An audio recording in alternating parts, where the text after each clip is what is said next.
Welcome to Life and Liberty Radio with David Householder. I'm Josh Jose, and together, you and I are taking another step toward freedom, both spiritual and political. So get comfortable, breathe in, and ignite your imagination. Envision a society that is spiritually deep and truly free. It's easy if you try.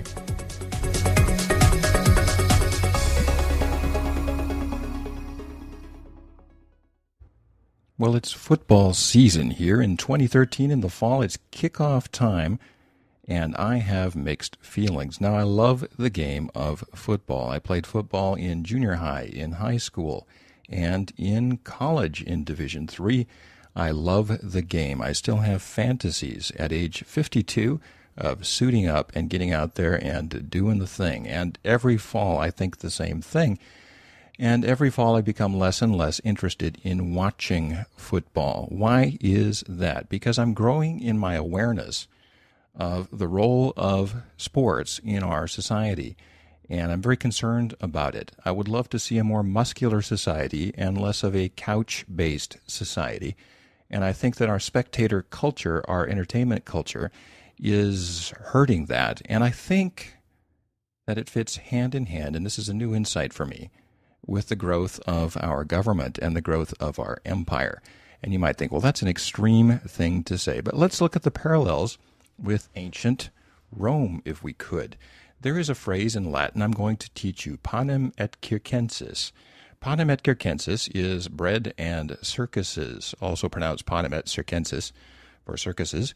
This is basically the idea of the Roman emperors to pacify the population, which was getting edgy because they were taxed too much. And the government had more and more power, and the imperial reach was harder and harder to maintain. And so to pacify the most virile and thus most threatening part of the population, they did things, forms of entertainment that would appeal most to more aggressive males. And that, of course, was sports. And what they did is they built coliseums and places like it where they would have gladiatorial contests, and they would keep the people happy that way with cheap food and with lots of sports entertainment. Well, it's football season, and I just have to ask the question, why for the first half of our nation's history from 1776 on did we have very little sports and an awful lot of nation building? The most aggressive males got out there and did stuff. Occasionally they'd go halfway across the continent just chasing gold, but they also built railroads, built cities, built towns, built institutions, did things. And then as imperial power picked up with McKinley, and especially the booster shot with President Wilson, our worst president ever, when we became an imperial power, when these things started to pick up, so did sports, because sports are a convenient way for the leadership to tranquilize the most virile and aggressive part of the population. And I have to ask myself a question. I run into people, men especially, but also some women, for whom sports are their main emotional concern. It's what they think about most. It's their default setting. When they get up in the morning, the one thing that they don't have to motivate themselves to think about is some team they're following. Now, these are people who are basically steroid-induced and overtrained athletes that don't know the fans at all. And the fans treat them like they're friends and people they know. And these people wouldn't even think of returning their phone calls. So the fan thing and the friendship and the relationship just goes one way. And you have people for whom it's their main emotional involvement is watching other people play games. Think about that. Their main emotional focus and center is watching other people play games. If they have free time, they will watch that. And now with the advent of all the sports channels, which we just got because we switched cable channels, I've got dozens of sports channels. I could watch sport. I could binge on watching sports forever. Now, I enjoy watching sports. I really do. It's worth seeing, but not worth going to see. If there's nothing else on, sure, I'd watch a game here or there. But where these parallels get really interesting with Rome have to do with the growth of empire and the growth of sports. Sports, as we know them, organized sports, really got their big start in Victorian England, soccer and all those things, and rounders and all the games that came out of sort of the college life there at Oxford and Cambridge. And these competitions went hand in hand with the growth of the British Empire because bread and circuses work really well for expanding empires. And the same thing happened in the United States in the post-Wilson era, the post-World War I areas when sports really took off. And they've been a fixture, if not the main fixture, in our civic life since then. We have a section of the newspaper called sports. And if you go to any coffee place and you look for leftover newspapers, the sports section's gone because that's what people read first. This is more important to them than what's happening in the world, more important than what's happening in the economy, more important than most of their family relationships, more important than their spirituality, more important than the things people normally do. I have a problem with that. I'm concerned about that, and I'm not scolding the people who do it. I'm questioning the motivation behind it by our leaders, and I really do think that the evidence for that is in stadium building in all the cities. In every city, every major city, there's something on the drawing board for a better part of $1 billion stadium, which will be financed by the people. And the promises always are, this will pay for itself from day one. This will create great economic growth. This will do this. This will do that. And it just never does. If you look back at stadiums the last generation, very few have kept up with their promises. And within 15 or 20 years, people are crying for another one.